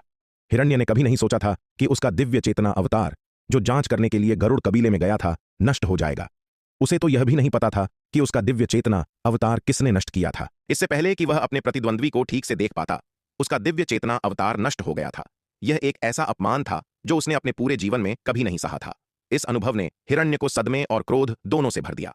आखिर इस धरती पर किसकी इतनी जुर्रत हुई कि वह उसके दिव्य चेतना अवतार पर हमला करने का दुस्साहस करे। इसके अलावा जिसने भी उस पर हमला किया था वह निश्चित रूप से कम षष्ठम विपत्ति लोक का विशेषज्ञ था। उसका दिव्य चेतना अवतार हालांकि विशेष रूप से बहुत शक्तिशाली नहीं था, केवल एक सामान्य षष्ठम विपत्ति लोक के अंधकार दानव के बराबर ही था, लेकिन पर्याप्त शक्ति के बिना उसे एक ही झटके में नष्ट नहीं किया जा सकता था। हिरण्य की चीख ने तुरंत ही जटासुर का ध्यान अपनी ओर खींच लिया। जटासुर तुरंत हिरण्य के निवास पर पहुंचा और हिरण्य को अपना सिर पकड़कर कराहते हुए देखकर उसने आश्चर्य से पूछा, कबीला प्रमुख हिरण्य, क्या हुआ? हिरण्य को देखकर ऐसा लग रहा था जैसे उसकी आत्मा को गंभीर चोट लगी हो, लेकिन कंटक महाद्वीप पर हिरण्य जैसे अष्टम विपत्ति लोक के विशेषज्ञ की आत्मा को इतनी गंभीर चोट कौन पहुंचा सकता था? जटासुर, मैंने अभी अपना एक दिव्य चेतना अवतार गरुड़ कबीले की स्थिति की जांच करने के लिए भेजा था और मैंने पाया कि गरुड़ कबीले का वास्तव में सफाया हो चुका है। हिरण्य ने अपनी आत्मा में हो रहे असहनीय दर्द को सहते हुए कहा। इसके अलावा गरुड़ कबीले के ऊपर प्रकट होते ही मेरा दिव्य चेतना अवतार नष्ट कर दिया गया। हालांकि उसका दिव्य चेतना अवतार वहां केवल एक पल के लिए ही था, लेकिन फिर भी उसे स्थिति का कुछ कुछ अंदाजा तो हो ही गया था। स्थिति को देखकर यह स्पष्ट था कि गरुड़ कबीले का वास्तव में नाश हो चुका था। इस पल हिरण्य जटासुर द्वारा पहले कही गई बातों पर गहरा संदेह करने से खुद को रोक नहीं पाया। उसका मानना था कि जटासुर उसे सच नहीं बता रहा था। यह काफी संभव था कि गरुड़ कबीले का सफाया क्षत कबीले ने ही किया हो, क्योंकि गरुड़ कबीले की ताकत को देखते हुए कंटक महाद्वीप पर क्षत कबीले जैसे मध्यम आकार के कबीले के अलावा कोई ऐसा छोटा कबीला नहीं था जिसके पास गरुड़ कबीले को आसानी से नष्ट करने की शक्ति हो। तुमने क्या कहा? गरुड़ कबीले का सफाया हो गया है? यह सुनकर जटासुर के चेहरे पर गहरा सदमा दिखाई दिया। और यहां तक कि गरुड़ कबीले में उतरे तुम्हारे दिव्य चेतना अवतार को भी नष्ट कर दिया गया? हिरण्य की बातों से जटासुर पूरी तरह सन्न रह गया था। उसने हमेशा यह माना था कि अंगद द्वारा जारी की गई जानकारी महज उनके क्षत कबीले को बदनाम करने की एक मनगढ़ंत कहानी थी। आखिरकार क्षत कबीले के प्रमुख के रूप में क्या उसे यह नहीं पता होता कि क्या उनके कबीले ने गरुड़ कबीले पर हमला करने के लिए सेना भेजी थी?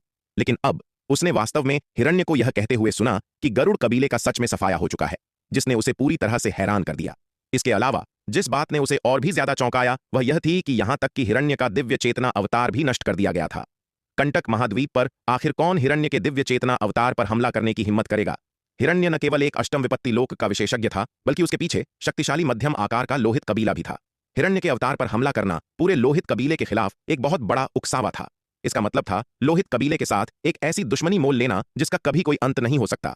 जटासुर को तुरंत स्थिति की गंभीरता का एहसास हो गया।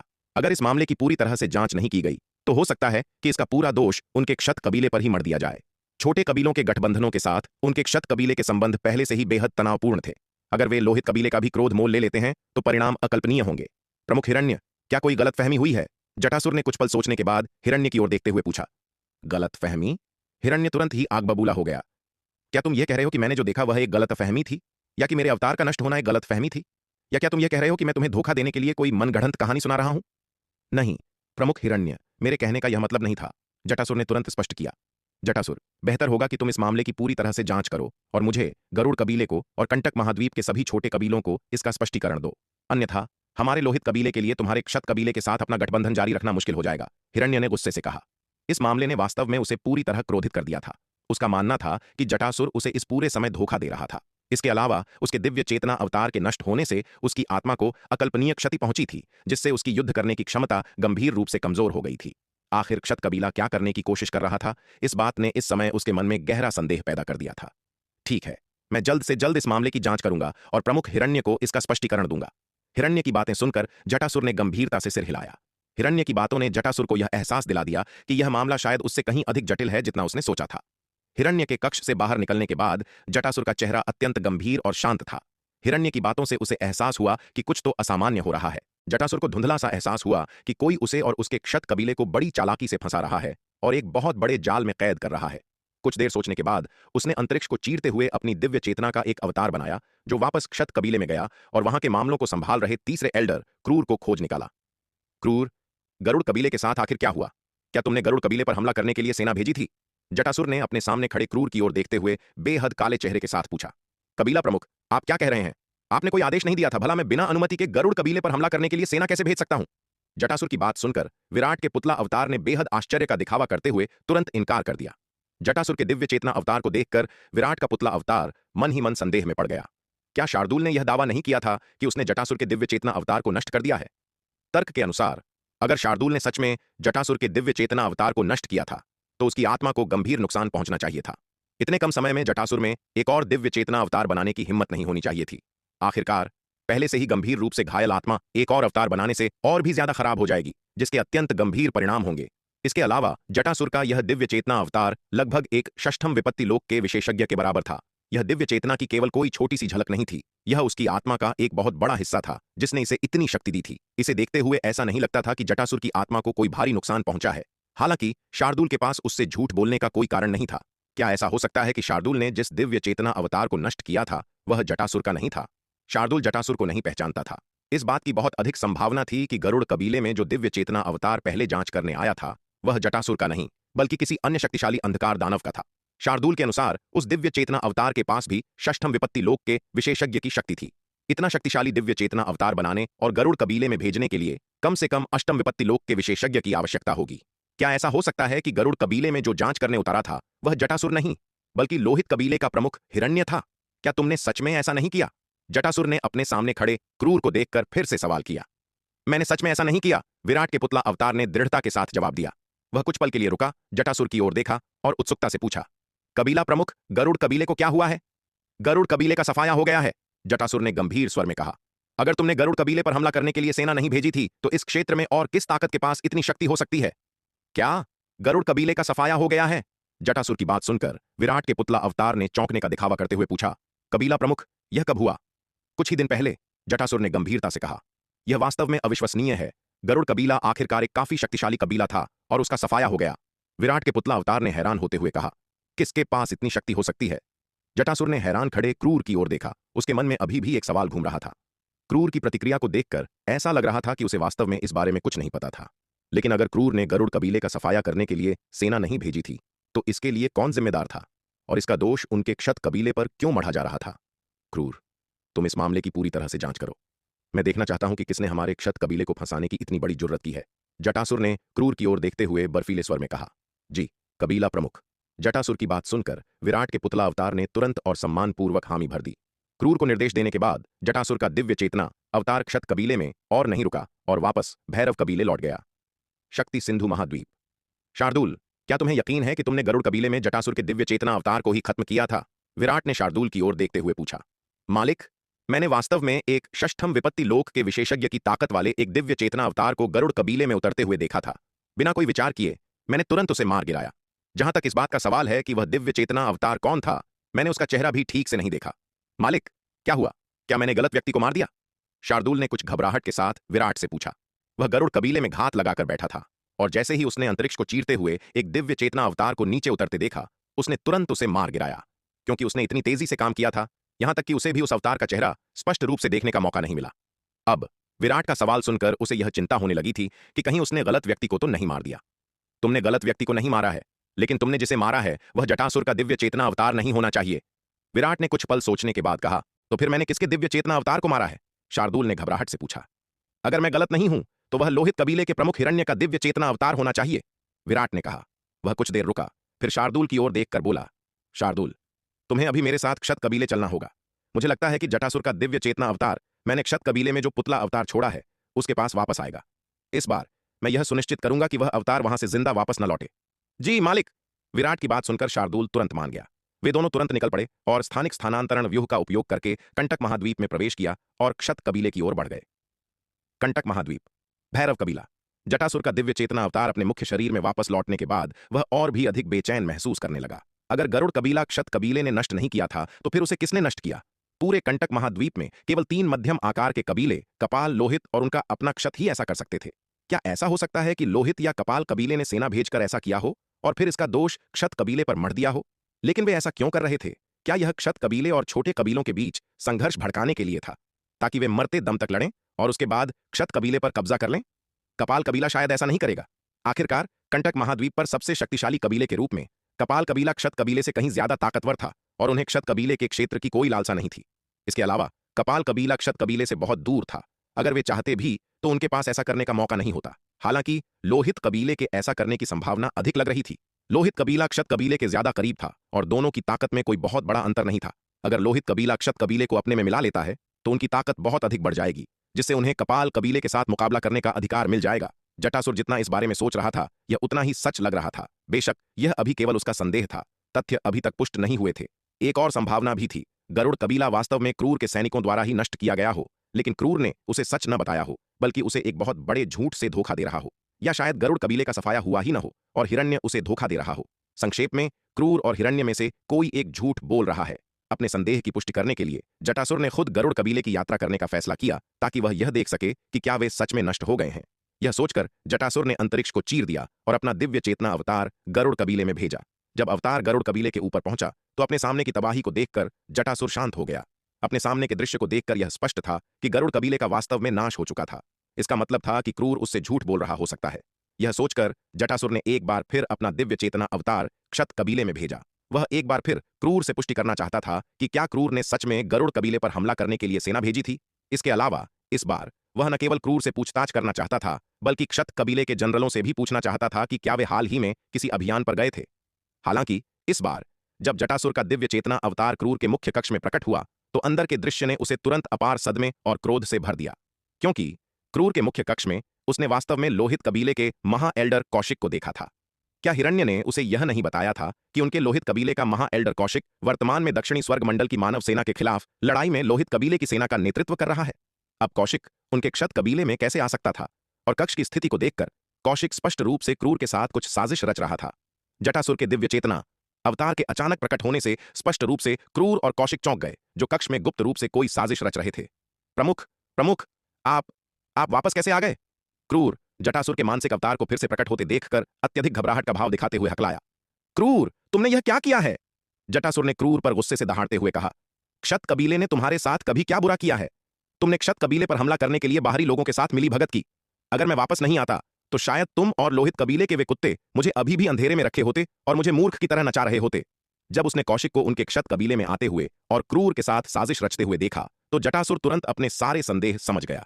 उसने सब कुछ सही अनुमान लगाया था। यह वास्तव में लोहित कबीले के उन कमीनों का ही काम था। उन्होंने गरुड़ कबीले को नष्ट कर दिया, फिर भी इसका पूरा दोष उनके क्षत कबीले पर मढ़ दिया। बेशक एक बात जिसका उसने अनुमान नहीं लगाया था वह यह थी कि लोहित कबीले ने व्यक्तिगत रूप से गरुड़ कबीले को नष्ट करने के लिए सेना नहीं भेजी थी, बल्कि उनके क्षत कबीले के तीसरे एल्डर क्रूर के साथ मिली भगत की थी, ताकि क्रूर क्षत सेना का नेतृत्व करके गरुड़ कबीले का विनाश कर सके। उन्हें फंसाने के लिए उन्हीं की क्षत सेना का उपयोग करना, यह चाल वास्तव में अत्यंत शातिर थी। जटासुर ने कभी नहीं सोचा था कि क्रूर क्षत कबीले को धोखा देगा, लोहित कबीले में शामिल हो जाएगा और यहां तक कि उन्हें फंसाने के लिए उनके साथ साजिश भी रचेगा। उसने यह भी उम्मीद नहीं की थी कि शक्ति सिंधु महाद्वीप के खिलाफ लड़ने के लिए हिरण्य और लोहित कबीले को दिया गया उसका निमंत्रण एक ऐसी साजिश में बदल जाएगा जहां हिरण्य का ध्यान शक्ति सिंधु महाद्वीप पर नहीं था, बल्कि वह इस अवसर का उपयोग उनके क्षत कबीले को अपने में मिलाने के लिए कर रहा था। उसके कार्य पूरी तरह से आ बैल मुझे मार जैसी कहावत में बदल गए थे। जब जटासुर ने इस सच्चाई की खोज की तो वह अत्यधिक सदमे और क्रोध से भर गया था। ठीक उसी समय जब वह सदमे और क्रोध में उबल रहा था, मुख्य कक्ष में खड़े कौशिक ने अचानक हमला कर दिया और अपनी हथेली से उसके दिव्य चेतना अवतार पर प्रहार कर दिया। कौशिक, तुम्हारी इतनी हिम्मत! जटासुर गुस्से से दहाड़ा। हालांकि कौशिक ने उसकी चीख को अनदेखा कर दिया और उसका विशाल हाथ अभी भी उसकी ओर प्रहार कर रहा था। एक गगनभेदी धमाके के साथ जटासुर का दिव्य चेतना अवतार कौशिक की हथेली से तुरंत ही राख में बदल गया। यह दिव्य चेतना अवतार एक षष्ठम विपत्ति लोक के विशेषज्ञ के ही बमुश्किल बराबर था। वह कौशिक जैसे सप्तम विपत्ति लोक के विशेषज्ञ का मुकाबला कैसे कर सकता था? कौशिक के इस हमले से उसका दिव्य चेतना अवतार बच भी नहीं पाया। अगर उसे पता होता कि कौशिक यहां है तो वह अपना दिव्य चेतना अवतार यहां भेजकर इतना बड़ा जोखिम कभी नहीं उठाता। लेकिन दुर्भाग्य से यह सब उसकी उम्मीदों से कहीं परे था। उसका दिव्य चेतना अवतार कौशिक के एक ही हथेली के प्रहार से चकनाचूर हो गया था। मालिक, मेरा अभिनय कैसा था? जटासुर के दिव्य चेतना अवतार को एक ही प्रहार में नष्ट करने के बाद कौशिक क्रूर की ओर मुड़ा और चापलूसी भरे भाव से पूछा। यह कौशिक लोहित कबीले का महाएल्डर स्वाभाविक रूप से भेष बदला हुआ शार्दुल ही था। विराट द्वारा क्रूर की आत्मा को खोजने के बाद उसे कंटक महाद्वीप के बारे में अधिक जानकारी प्राप्त हुई थी, जिसमें स्वाभाविक रूप से लोहित कबीले के बारे में भी जानकारी शामिल थी। क्षत कबीले के तीसरे एल्डर के रूप में क्रूर लोहित कबीले के महा एल्डर कौशिक सहित कई अंधकार दानवों से मिल चुका था। यह जानने के बाद कि शार्दुल ने गरुड़ कबीले में जिस दिव्य चेतना अवतार को नष्ट किया था वह जटासुर का नहीं बल्कि लोहित कबीले के प्रमुख हिरण्य का था, विराट के मन में एक नई योजना ने जन्म लिया था। लेकिन वे ऐसा क्यों कर रहे थे? क्या यह इस अवसर का उपयोग करके उनके क्षत कबीले और छोटे कबीलों के बीच संघर्ष भड़काने के लिए था, जिससे वे एक दूसरे से लड़कर मर जाएं और फिर वे उनके क्षत कबीले पर कब्जा कर लें? कपाल कबीला शायद ऐसा नहीं करेगा। आखिरकार कंटक महाद्वीप के सबसे शक्तिशाली कबीले के रूप में कपाल कबीला उनके क्षत कबीले से कहीं अधिक ताकतवर था। वे उनके क्षेत्र की लालसा नहीं रखेंगे। इसके अलावा कपाल कबीला उनके क्षत कबीले से बहुत दूर था। अगर वे चाहते भी तो उनके पास यह अवसर नहीं होता। हालांकि लोहित कबीले के शामिल होने की संभावना अधिक लग रही थी। लोहित कबीला उनके क्षत कबीले के ज्यादा करीब था और दोनों की ताकत में कोई बहुत बड़ा अंतर नहीं था। अगर लोहित कबीला उनके क्षत कबीले को अपने में मिला लेता है तो उनकी ताकत काफी बढ़ जाएगी, जिससे उन्हें कपाल कबीले के साथ मुकाबला करने का अधिकार मिल जाएगा। जटासुर जितना इसके बारे में सोच रहा था, यह संभावना उतनी ही सच लग रही थी। बेशक यह अभी केवल उसका संदेह था, सच्चाई अभी तक पुष्ट नहीं हुई थी। एक और संभावना भी थी, गरुड़ कबीला वास्तव में क्रूर के सैनिकों द्वारा ही नष्ट किया गया हो, लेकिन क्रूर ने उसे सच न बताया हो, बल्कि उसे एक बहुत बड़े झूठ से धोखा दे रहा हो, या शायद गरुड़ कबीला नष्ट ही न हुआ हो और हिरण्य उसे धोखा दे रहा हो। संक्षेप में, क्रूर और हिरण्य में से कोई एक अवश्य झूठ बोल रहा है। अपने अनुमान को परखने के लिए जटासुर ने खुद गरुड़ कबीले की यात्रा करने का फैसला किया, ताकि वह देख सके कि क्या वे सच में नष्ट हो गए हैं। यह सोचकर जटासुर ने अंतरिक्ष को चीरते हुए अपना दिव्य चेतना अवतार गरुड़ कबीले में भेजा। जब अवतार गरुड़ कबीले के ऊपर पहुंचा और अपने सामने की तबाही को देखा तो जटासुर शांत हो गया। अपने सामने के दृश्य को देखकर यह स्पष्ट था कि गरुड़ कबीले का वास्तव में सफाया हो चुका था। इसका मतलब था कि क्रूर उससे झूठ बोल रहा हो सकता है। यह सोचकर जटासुर ने एक बार फिर अपना आध्यात्मिक अवतार क्षत कबीले में भेजा। वह एक बार फिर क्रूर से इस बात की पुष्टि करना चाहता था कि क्या क्रूर ने सच में गरुड़ कबीले पर हमला करने के लिए सेना भेजी थी। इसके अलावा इस बार वह न केवल क्रूर से पूछताछ करना चाहता था, बल्कि क्षत कबीले के जनरलों से भी पूछना चाहता था कि क्या वे हाल ही में किसी अभियान पर गए थे। हालांकि इस बार जब जटासुर का आध्यात्मिक अवतार क्रूर के कक्ष में प्रकट हुआ तो अंदर के दृश्य ने उसे तुरंत अपार सदमे और क्रोध से भर दिया, क्योंकि क्रूर के कक्ष में उसने वास्तव में लोहित कबीले के महा एल्डर कौशिक को देखा था। क्या हिरण्य ने उसे यह नहीं बताया था कि उनके लोहित कबीले का महा एल्डर कौशिक वर्तमान में दक्षिणी स्वर्ग मंडल की मानव सेना के खिलाफ लड़ाई में लोहित कबीले की सेना का नेतृत्व कर रहा है। अब कौशिक उनके क्षत कबीले में कैसे आ सकता था? और कक्ष की स्थिति को देखकर कौशिक स्पष्ट रूप से क्रूर के साथ कुछ साजिश रच रहा था। जटासुर के मानसिक अवतार के अचानक प्रकट होने से क्रूर और कौशिक चौंक गए, जो मुख्य कक्ष में साजिश रच रहे थे। प्रमुख प्रमुख आप वापस कैसे आ गए? क्रूर जटासुर के मानसिक अवतार को फिर से प्रकट होते देखकर अत्यधिक घबराहट में हकलाया। क्रूर, तुमने यह क्या किया है? जटासुर ने क्रूर पर गुस्से से दहाड़ते हुए कहा। क्षत कबीले ने तुम्हारे साथ कभी क्या बुरा किया है? तुमने क्षत कबीले पर हमला करने के लिए बाहरी लोगों के साथ मिली भगत की। अगर मैं वापस नहीं आता तो शायद तुम और लोहित कबीले के वे कुत्ते मुझे अभी भी अंधेरे में रखे होते और मुझे मूर्ख की तरह नचा रहे होते। जब उसने कौशिक को उनके क्षत कबीले में आते हुए और क्रूर के साथ साजिश रचते हुए देखा तो जटासुर तुरंत अपने सारे संदेह समझ गया। उसने सब कुछ सही अनुमान लगाया था। यह वास्तव में लोहित कबीले के उन कमीनों का ही काम था। उन्होंने गरुड़ कबीले का सफाया कर दिया, फिर भी इसका पूरा दोष उनके क्षत कबीले पर मढ़ दिया। बेशक एक बात जिसका उसने अनुमान नहीं लगाया था वह यह थी कि लोहित कबीले ने व्यक्तिगत रूप से गरुड़ कबीले को नष्ट करने के लिए सेना नहीं भेजी थी, बल्कि गरुड़ कबीले को नष्ट करने के लिए क्षत कबीले की सेना का नेतृत्व करने के लिए उनके क्षत कबीले के तीसरे एल्डर क्रूर के साथ मिली भगत की थी। उन्हें फंसाने के लिए उन्हीं की क्षत कबीले की सेना का उपयोग करना, यह चाल वास्तव में अत्यंत शातिर थी। जटासुर ने कभी नहीं सोचा था कि क्रूर क्षत कबीले को धोखा देगा, लोहित कबीले में शामिल हो जाएगा और यहां तक कि उन्हें फंसाने के लिए उनके साथ साजिश भी रचेगा। उसने यह भी उम्मीद नहीं की थी कि शक्ति सिंधु महाद्वीप के खिलाफ लड़ने के लिए हिरण्य और लोहित कबीले को दिया गया उसका निमंत्रण एक ऐसी साजिश में बदल जाएगा जहां हिरण्य का ध्यान शक्ति सिंधु महाद्वीप पर नहीं था, बल्कि वह इस अवसर का उपयोग उनके क्षत कबीले को अपने में मिलाने के लिए करने की योजना बना रहा था। उसके कार्य पूरी तरह से आबैल मुझे मार जैसी कहावत में बदल गए थे। जब जटासुर ने इस सच्चाई की खोज की तो वह अत्यधिक सदमे और क्रोध से भर गया था। ठीक उसी समय जब वह सदमे और क्रोध में उबल रहा था, मुख्य कक्ष में खड़े कौशिक ने अचानक हमला कर दिया और अपनी हथेली से उसके दिव्य चेतना अवतार पर प्रहार कर दिया। कौशिक, तुम्हारी इतनी हिम्मत! जटासुर गुस्से से दहाड़ा। हालांकि कौशिक ने उसकी चीख को अनदेखा कर दिया और उसका विशाल हाथ अभी भी उसकी ओर प्रहार कर रहा था। एक गगनभेदी धमाके के साथ जटासुर का दिव्य चेतना अवतार कौशिक की हथेली से तुरंत ही राख में बदल गया। यह दिव्य चेतना अवतार एक षष्ठम विपत्ति लोक के विशेषज्ञ के ही बमुश्किल बराबर था। वह कौशिक जैसे सप्तम विपत्ति लोक के विशेषज्ञ का मुकाबला कैसे कर सकता था? कौशिक के इस हमले से उसका दिव्य चेतना अवतार बच भी नहीं पाया। अगर उसे पता होता कि कौशिक यहां है तो वह अपना दिव्य चेतना अवतार यहां भेजकर इतना बड़ा जोखिम कभी नहीं उठाता। लेकिन दुर्भाग्य से यह सब उसकी उम्मीदों से कहीं परे था।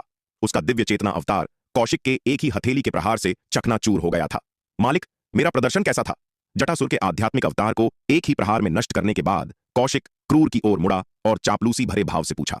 यह कौशिक लोहित कबीले का महा एल्डर स्वाभाविक रूप से एक भेष बदला हुआ शार्दूल ही था।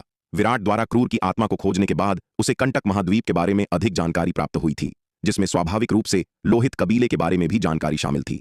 क्षत कबीले के तीसरे एल्डर के रूप में क्रूर लोहित कबीले के महा एल्डर कौशिक सहित कई अंधकार दानवों से मिल चुका था। यह जानने के बाद कि गरुड़ कबीले में शार्दूल द्वारा नष्ट किया गया दिव्य चेतना अवतार जटासुर का नहीं बल्कि लोहित कबीले के प्रमुख हिरण्य का था, विराट के मन में एक नई योजना ने जन्म लिया था। अरे अरे, जरा ठहरिए। अगर आप इस कहानी को पूरा बिना कट और दमदार आवाज में सुनना चाहते हैं तो अभी प्ले स्टोर पर जाए, मिनी FM ऐप डाउनलोड करें और कहानी की दुनिया में खो जाए, जहां हर एपिसोड में है सस्पेंस,